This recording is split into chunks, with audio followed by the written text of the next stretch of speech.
All right, Kevin, how you doing? Doing fine, thank you. Caleb, thanks for the presentation. Refreshing to hear something new. Like Yes. usually, I'm on Reddit a lot and on Debate Oh on no. Atheist, and it's usually just circling through the same arguments. Yes. Yeah. Right. So yeah, this was new. I'm going in a similar direction as Heads Off because I don't really like the relation you try to make between advantageous beliefs and true beliefs. Um, Basically, let's assume no God exists. Um, and I believe that no God exists. Does that make my belief advantageous?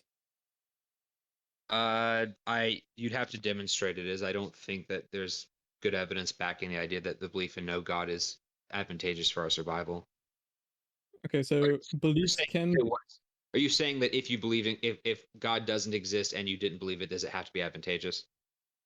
yeah, basically there can be beliefs that are true but not advantageous, right?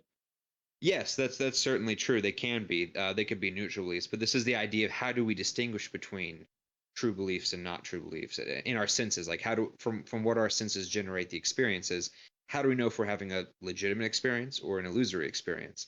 And that's kind of what this is doing in terms of well, beliefs that are more likely for survival are more likely to be reflective of your environment. So that's kind of what I was getting at. So if most people believed that there wasn't a God, we would have to ask it, well, did this come through a mutation that was neutral, where it doesn't have an effect either way? Was this advantageous? Was this disadvantageous? So it would just depend. I don't think we'd be able to test either way whether or not it was true with our senses without being circular. So yeah. And I've tried to just write out quickly to make it clear in the speaker's whiteboard, like the two horns of the dilemma that are being raised here. So number one is if evolution gives true beliefs, then evolution gives us supernaturalism, and so therefore we're justified in believing in supernaturalism. Roughly, it's very simplified. And then the other horn is okay. Well, if you want to say, well, evolution doesn't necessarily give us true beliefs, well, then we can't trust any of our beliefs because there's no limiting principle to say, well, these evolutionary, advantaged beliefs are true, but those are not. There's not a limiting principle if we're not going to say that evolution is more likely to give us true beliefs than false ones. So that's kind of the dilemma that is being raised. Yes, that's correct. I have several problems with this. For one, evolution can give us supernaturalism without it being true. Like we still have our wisdom tooth. They are not really advantageous, but we have them. So evolution can give us things that are not really advantageous. To be Um, fair, wisdom teeth are extremely advantageous. It's only since in the rise of dentistry that we keep all of our teeth throughout our lives. But wisdom teeth were yeah, extremely necessary up until like the last 100 years. yeah. There are That's true. other body I didn't. parts. Oh, sorry. No, I didn't know that. That's interesting. Yeah. There are other body parts I don't remember, but I heard about them that we have them, but they are really not necessary, and there would be better ways if they arranged better or something. I don't remember, but our body is not perfect. Let's keep it that way. Um, But those are, I would say that those are neutral. Sorry, I didn't mean to interrupt you. I would say that those moved from being advantageous to being neutral, so they don't have a benefit either way, but they're not directly, well, I don't know, most of the time they're not directly detrimental. Otherwise, that would be problematic. But we have the ability to recognize that. So we now know that the appendix is not useful. There's some debate on that, but let's concede that that's the case, or that wisdom teeth aren't. So we now develop surgeries where we can remove these things like wisdom teeth or appendices and move on and make our lives better. So I think that we've corrected that in the sense that yeah, our body still creates it, but we have the ability to remove it or to understand that and to know the principles behind it. But where even if we didn't, I would say it could be a neutral belief that wouldn't be corrected either way, and yet wouldn't be, neutral beliefs. I would say that aren't going to be selected in or out. They're just kind of there, and they're not detrimental enough to be selected out. So I agree with you that neutral. I know this is what you were saying, but yes, we can have beliefs that are advantageous for a time and no longer advantageous, in which case they become neutral at that point. They wouldn't help us or hurt us either way. And I think we have the ability to recognize that. But I was still arguing that religious belief is still advantageous for societal reasons. And that if we are able to show where, I don't know, religion was completely obsolete or where people didn't have psychological impulses and it was just kind of a thing that exists, then I think we'd have we could say that it's an outdated remnant of evolution. I think that would be a better argument, but I don't think we're there yet, and I don't think that we have corrected it in the way that we would need to, in that sense. Yeah. Currently, I'm discussing the 2 points Matt wrote down. Uh, Yes. yeah. So basically, I'm at the first point, which is if evolution gives true beliefs, then evolution gives us supernaturalism. Evolution can give us true beliefs, but not every belief that evolution gives us is true. Right, yeah, that was an oversimplification. The point was just like if we're justified in believing the beliefs that evolution gives us, because evolution tends to give us true beliefs, then absent a defeater, it gives us supernaturalism. And so if there's not a defeater, then in the same way we're justified in believing all of our other beliefs, we'd be justified in supernaturalism. That's kind of the point being made. Okay, yeah.